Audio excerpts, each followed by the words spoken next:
Now, I told you about a very peculiar case of a server in Pennsylvania that Donald Trump was using to communicate with, seemingly, with the Russians. I told you about that a long time ago, and it was not based on our reporting. It was Franklin Foer at Slate who had done some great reporting on it. Eric Lichtblau at New York Times tried to do some great reporting on it, but was blocked by his executive editor. They thought that it might be too political right before an election to reveal that Donald Trump might be receiving communication from the Russians. No, it's political to hold a story like that.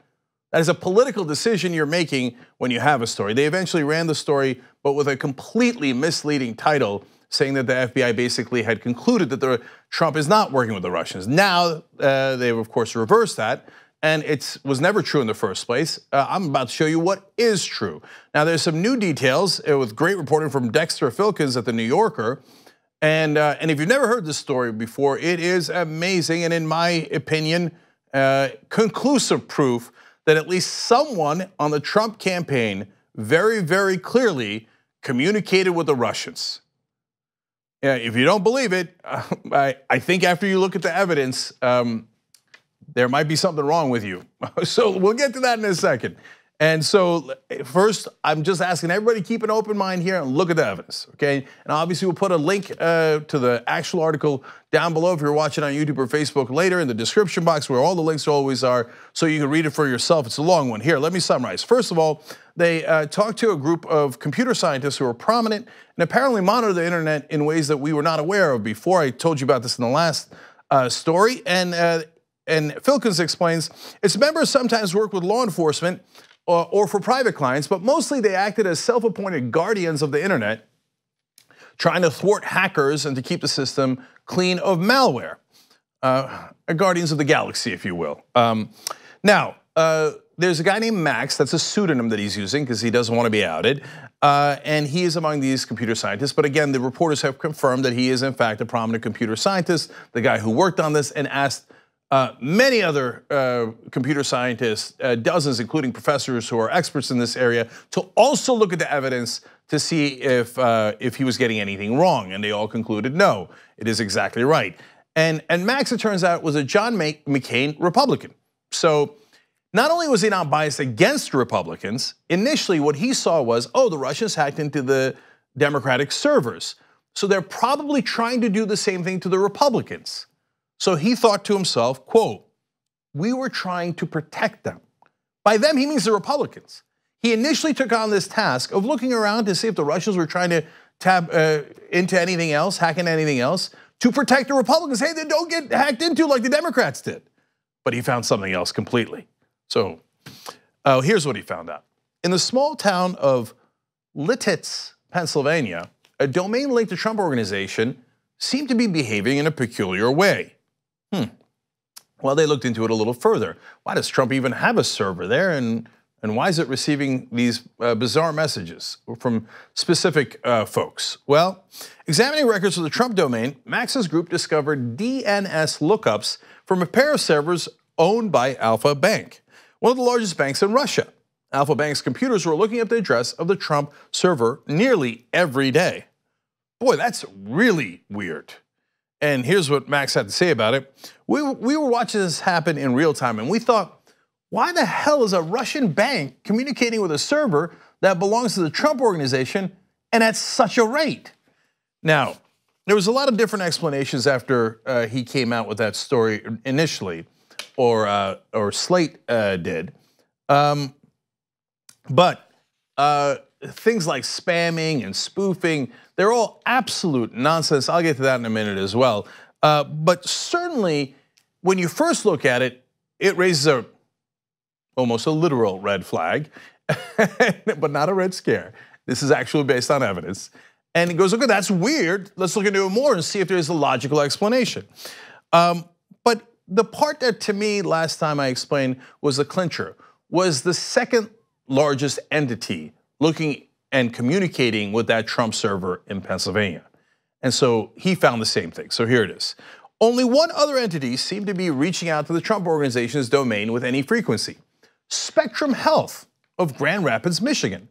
Spectrum Health is closely linked to the DeVos family. Richard DeVos Jr. is the chairman of the board, and one of its hospitals is named after his mother. His wife, Betsy DeVos, was appointed Secretary of Education by Donald Trump. Now, you're telling me that there's a server in Pennsylvania belonging to Donald Trump, and the two major groups communicating with it are a Russian bank and the DeVos family. Later, Betsy DeVos is named Education Secretary, and that's a coincidence. Hold, we're not done with the coincidences. How about DeVos's brother? Her brother, Eric Prince, is a Trump associate who has attracted the scrutiny of Robert Mueller, the special counsel investigating Trump's ties to Russia. Mueller has been looking into Prince's meeting following the election with a Russian official in the Seychelles, at which he reportedly discussed setting up a back channel between Trump and the Russian president, Vladimir Putin. Prince maintains that the meeting was incidental. Incidental. Okay, so the Russian bank and the DeVos family communicating with a Trump server during the campaign, the critical parts of the campaign from May on. After the election, Betsy DeVos incidentally becomes Education Secretary. Then her brother incidentally goes to Seychelles Islands to meet with the Russians to set up a back channel with Vladimir Putin. What a bunch of incidents and coincidence. Spamming, spoofing, are you crazy? Okay, you think that accidentally the server happened to look up a Russian bank and the DeVos family, and then one of the DeVos family members wound up in an island with the Russians communicating after Trump won. All that was a coincidence. No person in their right mind could believe that, but I got more. So wait, look, maybe these are two things that are communicating with the Trump server, but there's a million others and you're picking a needle in a haystack and trying to make connections. No. 2,500 lookups, nearly all of them from Alfa Bank and Spectrum Health. It's not 2 out of a million, it's 2 out of 2. Almost every lookup, I believe it's over 99% of the communications with the Trump server was Alfa Bank, Spectrum Health. The Russian bank, the DeVos family. There ain't no coincidence that large. Anyone who doesn't understand that is completely irrational. Okay, okay, you say, well, no, I don't know, maybe Spectrum Health was, this is some of the absurd theories. Maybe Spectrum Health was sending marketing emails and the Trump server was accidentally responding to it and blah, blah, blah, blah, blah, blah. Okay, how about this? It would require, for that theory to hold, it would require the servers at Spectrum Health to be, one of the theories was a glitch, a computer glitch, hilarious. It would require the servers at Spectrum Health to be simultaneously experiencing the same glitch. Yeah. Oh, well, golly gee, there was a glitch that went Trump talking to the Russian bank, and then another glitch from the Russian bank back to them. The DeVos family, another glitch. Oh my God, look at all these coincidental glitches. There ain't no glitch. They're obviously communicating to one another. Now, what's inside those messages, that's super important. We're gonna get to that because we don't yet have all that information, but is there a way we can find out? Hold. So, Max and some other scientists I spoke to, according to Dexter Filkins here, theorized that they may have been using the systems to signal one another about events or tasks that had to be performed. Money to be transferred, for instance, or data to be copied.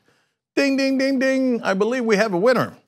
Now, it might not be the case, we gotta see what's in the communications. And can we do that? Again, I'll get to that in a second. So, are those hypotheses far more likely? Saying they're 1,000,000 times more likely actually literally, scientifically, statistically underplays it. It is way more than 1,000,000 times more likely that they were actually communicating or perhaps saying when money would be transferred, then there was a computer glitch or a spam and it happened to miraculously happen from only those two things and both going in both directions. Okay, so Max concluded we decided this was a covert communication channel, to which I say, of course it is. Okay, so we're not done. On September 21st, he wrote, the Times had delivered potential evidence of communications to BGR, okay? Now, this is a really important part of the story. That's a Washington lobbying firm that worked for Alfa Bank. 2 days later, the Trump domain vanished from the internet. Now, this was not part of the earlier story, and so as I looked at that, I thought, I mean, if it wasn't over already, it's definitely over now. You understand what happened? So the New York Times, in the story that I mentioned in the beginning, reaches out to Alfa Bank and says, look, we're gonna do a story on you. What's your explanation on this very peculiar fact pattern, right?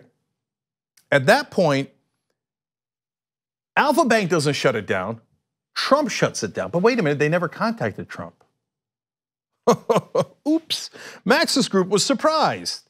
The Trump domain had been shut down after the Times contacted Alfa Bank's representatives, but before the newspaper contacted Trump. So the obvious conclusion is the one that Max reached. That shows a human interaction. Certain actions leave fingerprints, he explained.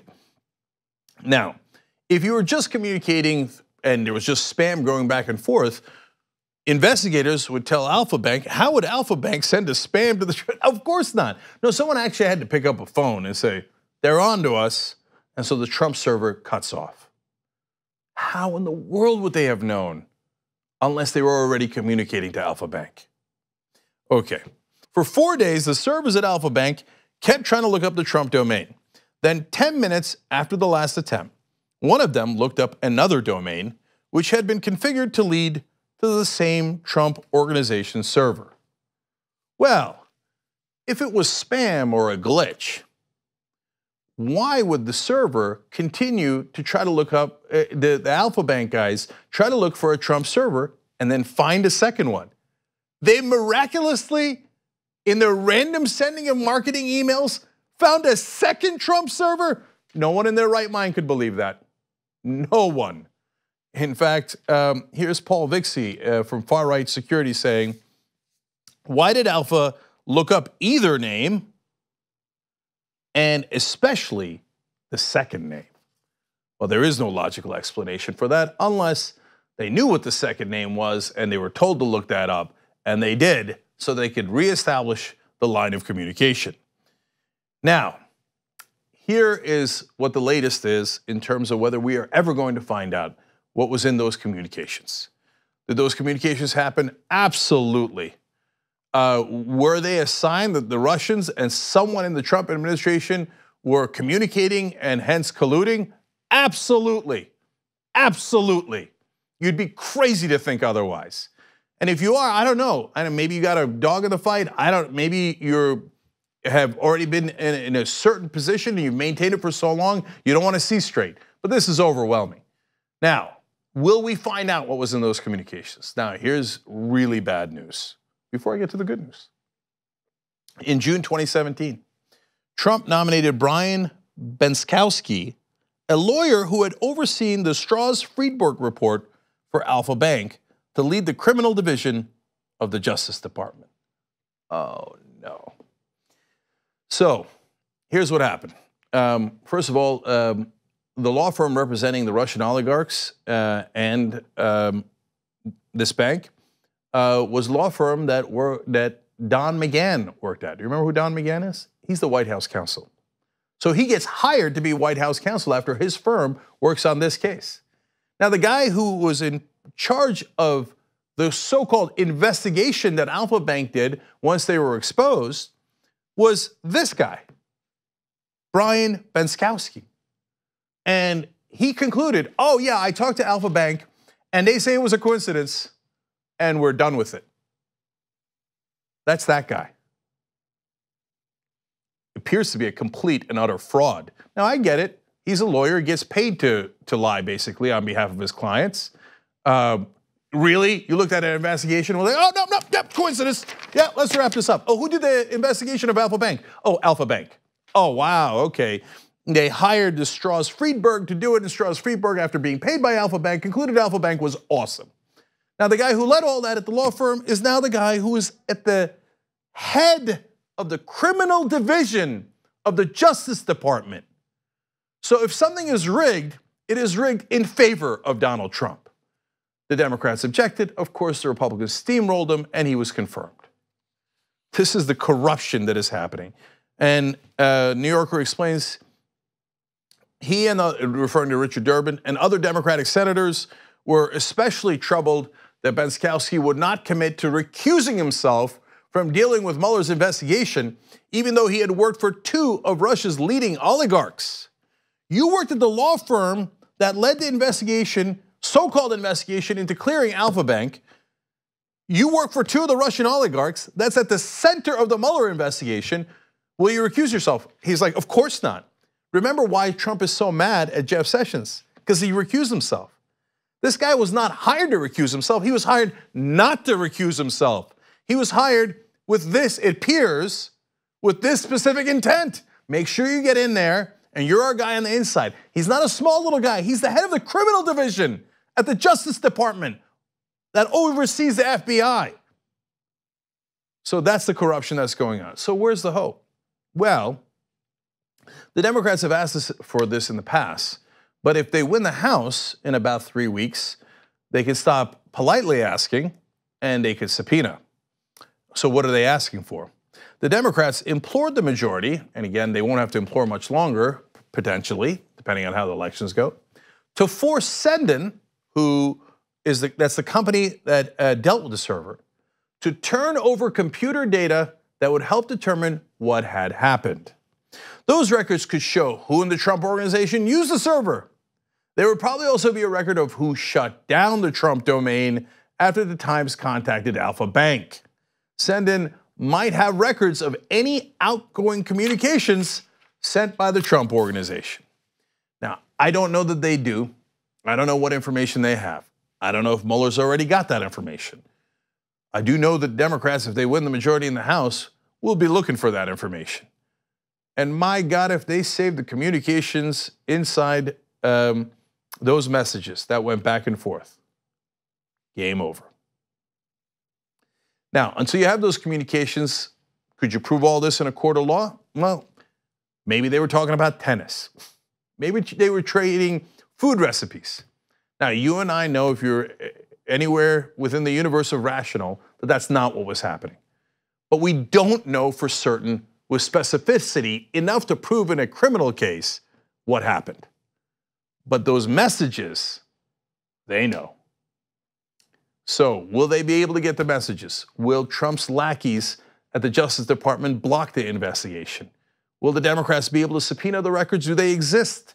And to what degree do they exist? Will they show actually what was in the communications? It is possible that that will determine everything. So there's the collusion right there. The question is, what's inside? We might find out in just a couple of weeks. So I conclude this report with tick, tick, tick, tick, tick, tick, tick, tick. He definitely did it. The question is exactly what, and will they get him? I'm gonna find out soon. On the go? Don't worry, we got you covered. You can still listen to TYT at our new podcast network. Find us on Apple Podcasts, the Google Play Store, or at tyt.com/podcast.